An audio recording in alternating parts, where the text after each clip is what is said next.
महाराष्ट्र विधानसभा चुनाव के नतीजे आए करीब 10 दिन हो चुके हैं, लेकिन मुख्यमंत्री के नाम पर सस्पेंस बरकरार है। कौन होगा महाराष्ट्र का मुख्यमंत्री, फडणवीस या शिंदे या कोई और नया चेहरा? खबर है कि 3 दिसंबर को बीजेपी विधायक दल की बैठक होगी। उसमें फडणवीस के विधायक दल के नेता के रूप में चुना जाना तय बताया जा रहा है। देवेंद्र फडणवीस इससे पहले 2014 से 2019 तक महाराष्ट्र के मुख्यमंत्री रहे हैं। दूसरी बार उन्होंने अक्टूबर 2019 में सीएम पद की शपथ ली थी। हालांकि 3 दिन बाद ही उन्हें इस्तीफा देना पड़ा था। उसके बाद वो 2022 से महाराष्ट्र के डिप्टी सीएम हैं। उधर सीएम के नाम को लेकर अटकलों के बीच कार्यवाहक मुख्यमंत्री एकनाथ शिंदे का बड़ा बयान सामने आया है। महायुति गठबंधन को मिले प्रचंड जनादेश के बीच एकनाथ शिंदे ने अपनी सरकार की उपलब्धियों को जनता के विश्वास की वजह बताया है। सतारा में मीडिया से बातचीत करते हुए शिंदे ने कहा कि महायुति सरकार ने जिस तरह की सफलता हासिल की है वो अतीत में किसी ने भी हासिल नहीं की। ऐसे में सवाल है कि पेच कहां फंसा है? मुख्यमंत्री के नाम के ऐलान में देरी की वजह क्या है? क्या शिंदे अभी भी रेस में है या कोई और वजह है? एकनाथ शिंदे ने मुख्यमंत्री के नाम के ऐलान पर क्या कहा, आप खुद सुनिए। अभी मेरी तबीयत अच्छी है।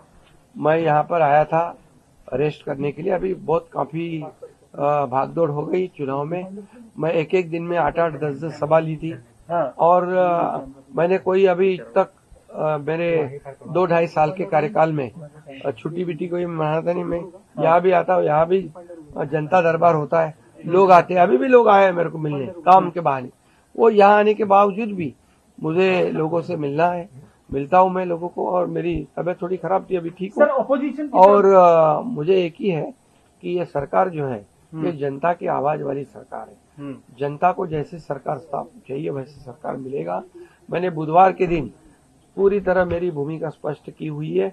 आदरणीय प्रधानमंत्री जी, आदरणीय गृह मंत्री अमित भाई और भारतीय जनता गृह मंत्रालय को लेकर के कोई मांग है क्या आप लोगों की? भारतीय जनता पक्ष के अध्यक्ष नड्डा जी जो मुख्यमंत्री पद के बारे में तय करेंगे उसको मेरा पूरा समर्थन मैंने ऑलरेडी दे दिया। गृह मंत्रालय ऑलरेडी दे दिया है। आप ही कुछ बोलोगे क्या मुझे बात करने? पूरी तरह मैंने मेरा समर्थन दिया है। उसके लिए कोई किंतु परंतु नहीं है।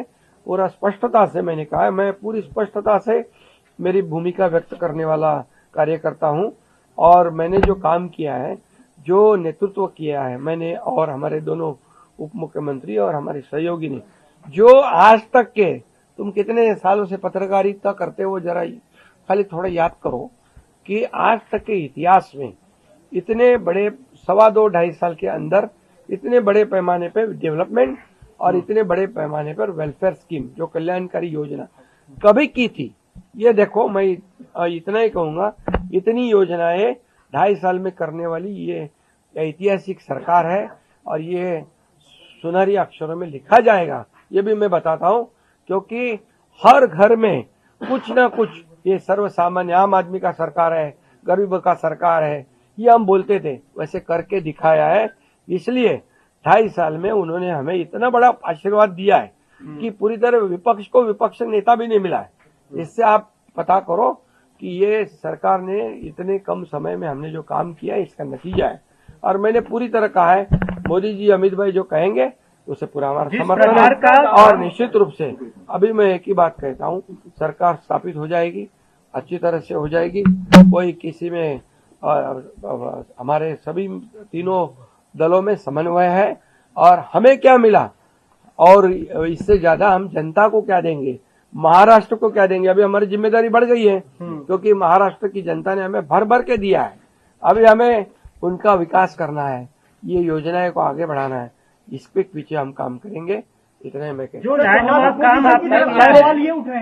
अरे भैया, उनकी कल मीटिंग है ना विधानमंडल पक्ष की, उनकी मीटिंग है, उसमें तय हो जाएगा।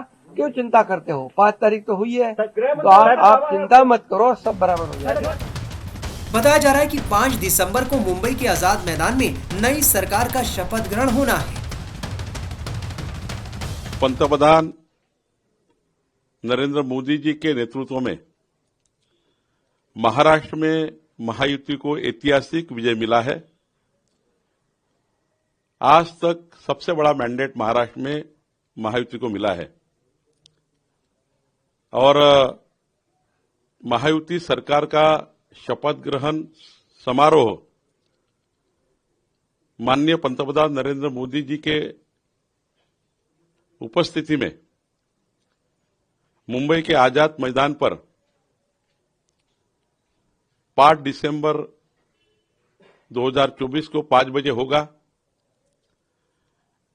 और जो महाराष्ट्र की जनता इस ऐतिहासिक शपथ ग्रहण समारोह का इंतजार कर रही थी, वो इंतजार अब खत्म हो गया। मैं महाराष्ट्र की जनता को बहुत बहुत शुभकामनाएं देता हूं। उधर शिवसेना शिंदे गुट की नेता शायना एनसी ने कहा है कि शिंदे कह चुके हैं कि उनका बिना शर्त समर्थन है। ऐसे में सवाल है कि फिर पेच कहां फंसा है। आदरणीय caretaker chief minister Eknath Shinde ji ने ऑलरेडी कहा है कि उनका अनकंडीशनल सपोर्ट है महायुति के नेतृत्व को, और जिस ढंग से उन्होंने 2.5 साल में काम किया है कॉमन मैन चीफ मिनिस्टर को लेके, वो सिर्फ महाराष्ट्र के लिए, महाराष्ट्र के लोगों के हित में है। और जब लोग ये तय करते हैं कि महायुति के नेतृत्व किसको चुनते हैं, उनका अनकंडीशनल सपोर्ट तो है ही, लेकिन सभी काडर के तरफ से जरूर एक उम्मीद हो सकती है, because he was the common man chief minister and has always been. Maharashtra में 288 सदस्यीय विधानसभा के नतीजे 23 नवंबर को आ चुके हैं। महायुति ने प्रचंड बहुमत के साथ 233 सीटें हासिल की हैं। बीजेपी ने 132, शिवसेना ने 57 और एनसीपी ने 41 सीटें जीती हैं। हालांकि नतीजे आने के 10 दिन बाद भी सीएम का नाम फाइनल नहीं हो सका है। इसे लेकर विरोधी महायुति को घेर रहे हैं। एक बचपन से कहावत सुनी थी कि बीरबल की खिचड़ी हुआ करती थी जो कभी पकती नहीं थी। जब उस खिचड़ी के बारे में पूछा जाता था तो यही होता था कि खिचड़ी भी पक रही है। ये कौन सी खिचड़ी पक रही है जिससे महाराष्ट्र के 13 करोड़ जनता को नुकसान हो रहा है? आज राज्य में कोई सुशासन नाम की चीज नहीं है, कोई सरकार नहीं है, पूर्ण बहुमत मिला है आपको। क्या करना चाहते हैं आप? किसको मुख्यमंत्री बनाना चाहते हैं? मुख्यमंत्री महान नहीं होता, महान जनता होती है।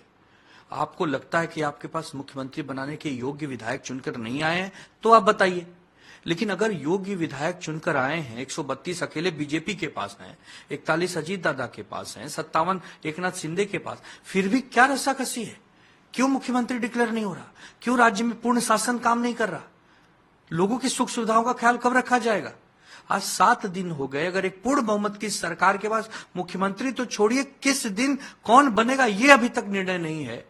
और हम विपक्ष में होकर इनसे सवाल पूछें तो ये हम पर ही बरसे, तो ये तो अच्छी राजनीति नहीं है। हम नहीं समझ पा रहे हैं कि क्या इनकी प्लानिंग चल रही, क्या इनकी योजना चल रही है, क्या करना चाहते हैं। अरे राजस्थान में आपने मुख्यमंत्री डिक्लेयर कर दिया था, मध्य प्रदेश में आपने डिक्लेयर कर दिया था, छत्तीसगढ़ में कर दिया था, उड़ीसा में कर दिया था। केवल महाराष्ट्र के साथ ही सौतेला व्यवहार क्यों? क्या चाहते हैं आप कि जीवन भर मुख्यमंत्री न रहे महाराष्ट्र में, मनमानी चले? केंद्र शासन करना चाहते हैं, केंद्र शासित करना चाहते हैं हमारे महाराष्ट्र को? क्या करना चाहते हैं? खुलकर बताइए।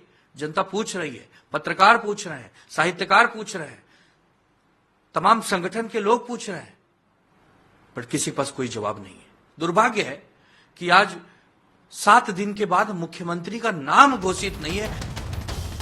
अब 5 दिसंबर तक ये साफ हो जाएगा कि महाराष्ट्र का नया मुख्यमंत्री कौन होगा।